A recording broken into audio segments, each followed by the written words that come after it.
semuanya. Perkenalkan, nama saya Sabda Nabila. Saya berperan sebagai anak. Perkenalkan, saya Kaisa Aura Cantika berperan sebagai ibu. Perkenalkan, nama saya Yunita Anggraini dan rekan saya Alia Laura. Kami berperan sebagai perawat.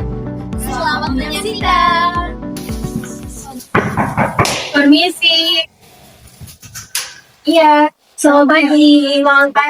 Perkenalkan, kami perawat dari Puskesmas Serang. Di sini kami datang untuk sosialisasi mengenai penyakit TBC. Sebelumnya, apakah ibunya ada di rumah? Ada ibunya ada di dalam, nanti saya panggilkan ya. Oh ya, boleh. Semuanya masuk dulu silakan. Ini, permisi.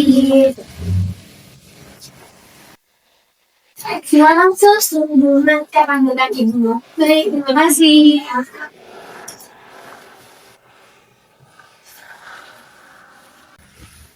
Sus, ini ibunya. Selamat pagi, Sus. Selamat pagi. Silakan duduk. Kasih. Kira-kira ada apa ya, Sus? Sebelumnya, kami prihatin atas kondisi anak ibu yang sedang menjalani pengobatan TBC. Tujuan kami ke sini adalah untuk memberikan penyuluhan dan membantu keluarga ibu untuk mengetahui cara mencegah penularan penyakit ini terhadap anggota keluarga lainnya. Apakah ibu dan adik bersedia? Iya, bersedia, Sus. Kami memang ingin tahu bagaimana agar penyakit ini tidak tertular pada yang lain. Baik, terima kasih atas kesediaannya. Nanti kami akan bicara selama 20 menit. Kita akan membahas mengenai bagaimana cara mencegah penyakit, lalu menjaga kebersihan rumah, dan cara pengobatannya. Untuk waktunya, apakah sudah cocok dengan ibu dan adik? Sesuai. Baik, kita akan mulai sekarang ya. Ibu dan adik tahu nggak kalau misalnya TBC itu adalah penyakit yang menular? Waduh, belum tahu Sus. Emangnya penyakit ini menular ya Sus? Iya Bu, penyakit TBC ini disebabkan oleh kuman yang bernama Mycobacterium tuberculosis. Nah, penyakit ini itu bisa ditularkan melalui udara saat seorang batuk, saat seorang bersin, dan juga saat seorang berbicara. Oh lah, gitu ya Sus. Berarti penyakit yang saya alami sekarang bisa menular ke keluarga saya? Betul deh, tapi jangan khawatir ya. Penularan masih bisa dicegah kok, asalkan adek minum obatnya teratur ya selama 6 bulan. Lalu menerapkan juga perilaku kehidupan sehat. Misalnya ketika adek sedang batuk ataupun bersin, adek menggunakan tisu ataupun siku bagian dalam untuk menutupi ketika batuk dan bersin. Atau jika adanya masih belum terbiasa dengan perilaku itu, adek bisa senantiasa menggunakan masker kok. Kebetulan kami dari Puskesmas membawakan masker.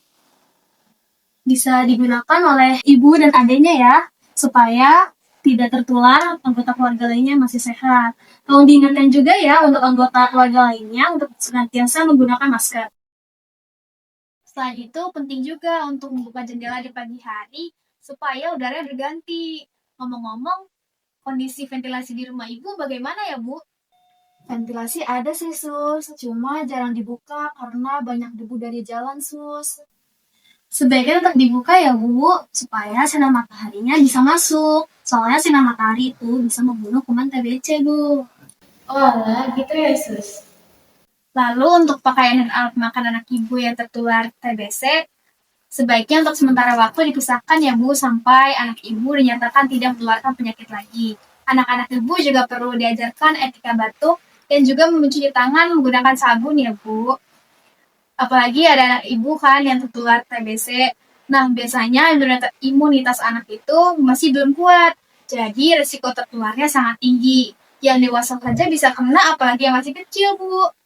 Baik, Sus. Saya memang sering mengingatkan anak saya untuk selalu mencuci tangan ketika mereka bermain dari luar atau setelah mereka memegang barang yang kotor. Tetapi terkadang saya lupa Sus, ketika anak-anak saya batuk atau bersin, apakah mereka menutup mulut atau tidak.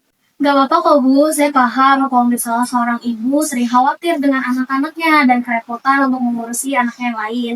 Tapi bukan berarti ibu harus lalai ya.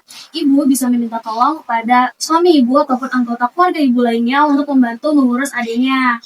Nah, supaya adiknya tuh teratur minum obatnya. Dan adik itu menerapkan perilaku hidup sehat. Karena kalau misalnya adiknya nggak minum obat dengan teratur ataupun menerapkan hidup sehat, yang ada bukannya adiknya sembuh, malah anggota keluarga lainnya bakal tertular. Oh gitu ya Sus, baik Sus, nanti saya akan bantu ingatkan keluarga saya agar adik cepat sembuh. Baik Sus. Baik, Ibu dan Ade, sebelum kami mengakhiri pertemuan hari ini, apakah ada lagi yang ingin ditanyakan mengenai pencegahan penyakit TBC ini? Tidak ada sus, tapi saya jadi paham bahwa ventilasi dan minum obat sangat penting sus. Bagus sekali Bu, kalau boleh saya tahu, apa yang Ade pahami dari pertemuan hari ini? Yang saya pahami dari pertemuan hari ini adalah bahwa pentingnya kita menjaga kebersihan rumah, membuka jendela setiap pagi atau setiap hari agar sinar matahari itu masuk dan membunuh bakteri-bakteri TBC. Dan memisahkan alat makanan antara keluarga. Dan yang paling penting, saya harus meminum obatnya setiap hari. Benar sekali deh, syukurlah semua informasi yang kami sampaikan dapat dipahami oleh baik dengan Ibu dan Ade. Selanjutnya, kami akan mengadakan pertemuan kembali ya Bu di minggu depan untuk mengetahui apakah kondisi Ade ini berkembang atau tidak, dan membantu jika ada kendala. Untuk waktunya, apakah mau sama saya seperti hari ini Bu? Boleh sus, disamakan saja untuk waktunya. Baik, terima kasih Bu atas kerjasamanya. Semoga anak Ibu cepat segera sembuh ya. Dan jangan lupa untuk tetap semangat untuk menjalani pengobatan dan ingat selalu informasi yang sudah kami berikan ya.